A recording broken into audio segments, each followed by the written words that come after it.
Hai, di video ini saya akan membahas konsep bisnis bakar uang startup masa kini. Saya akan coba untuk memberikan jawaban yang mudah dan gamblang untuk beberapa pertanyaan yang sering diajukan. Mengapa ada banyak startup yang mau saja membakar uang untuk membuat bisnisnya menjadi begitu besar? Apa gunanya? Dan kapan mereka bisa meraup untung?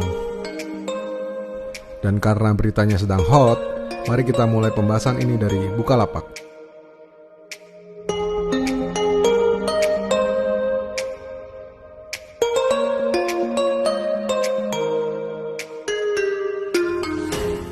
Bukalapak adalah salah satu startup yang berstatus unicorn dari Indonesia.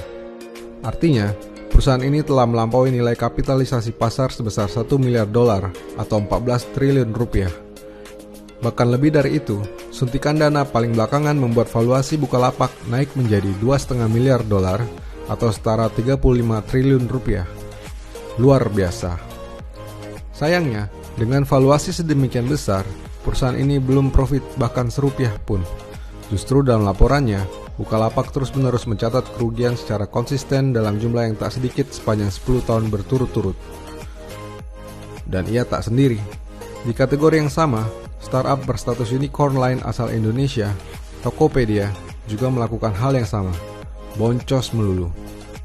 Selain itu, perusahaan serupa asal luar negeri seperti Shopee, Lazada, dan banyak layanan lainnya juga sedang melakukan hal yang sama.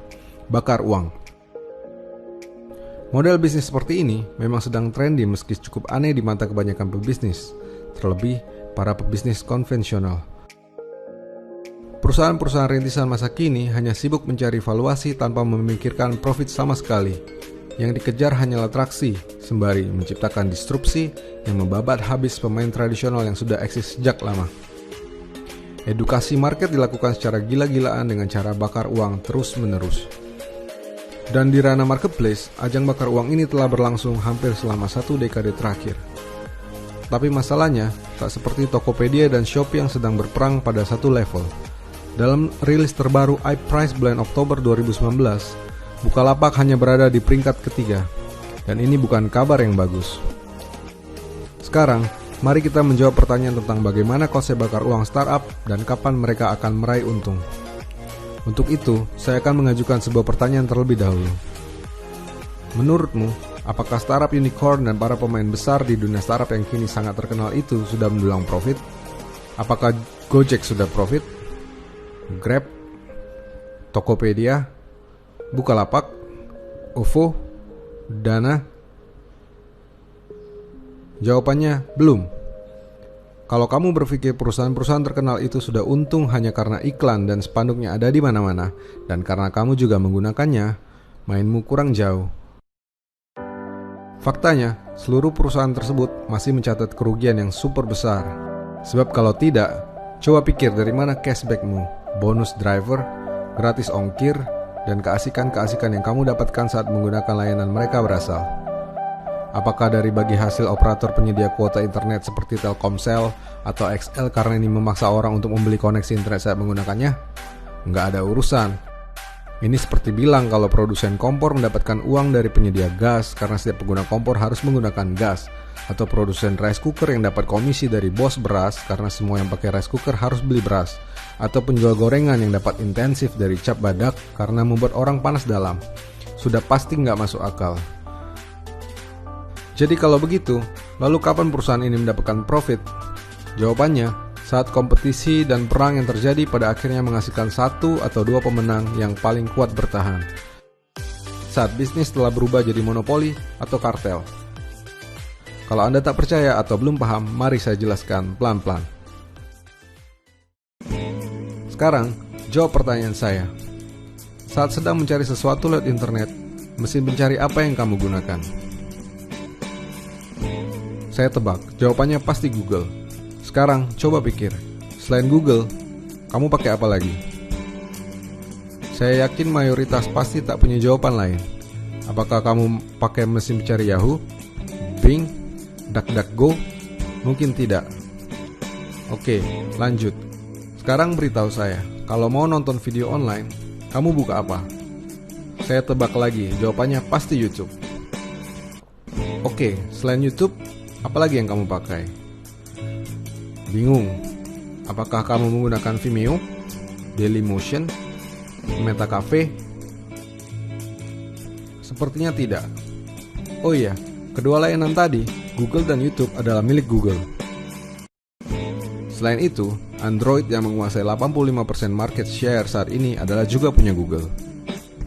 Kita lanjut lagi. Sekarang, layanan sosial media apa yang kamu gunakan? Facebook.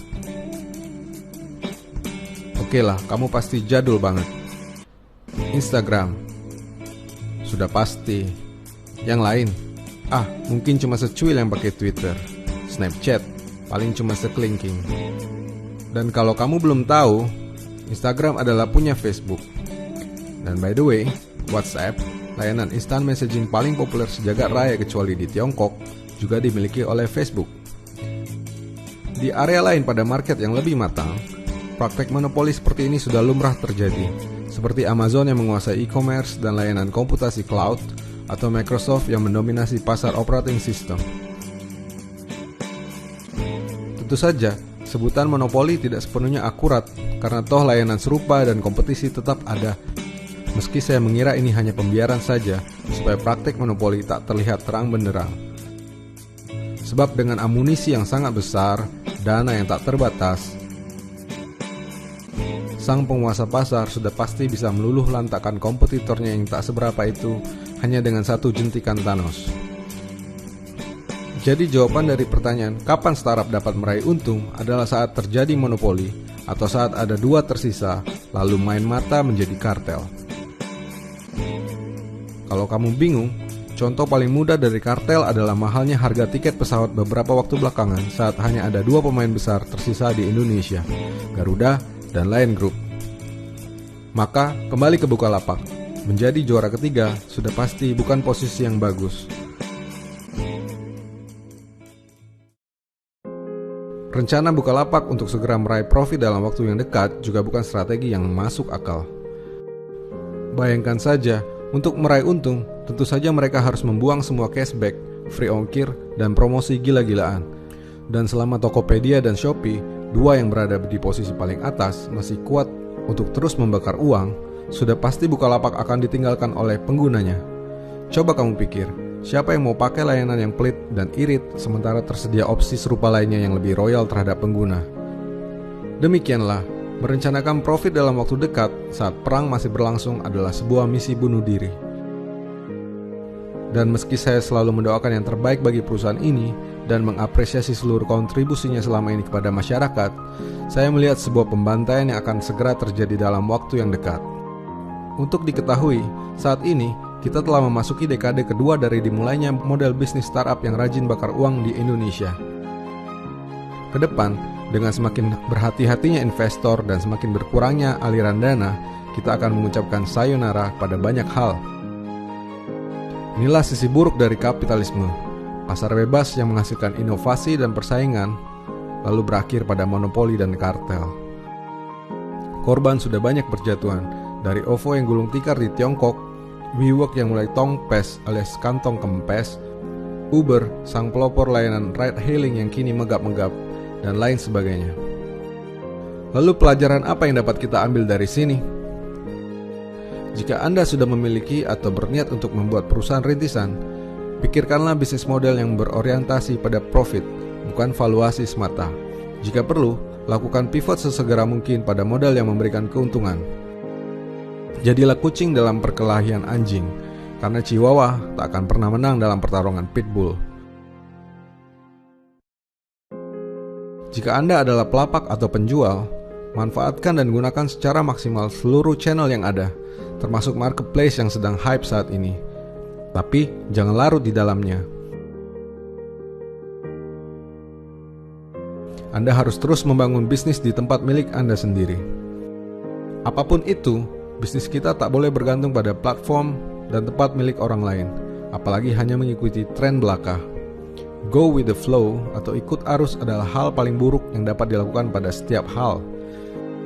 Sebab jika itu sungai, seingat saya hanya ada dua benda yang selalu ikut arus, tinja dan ikan mati.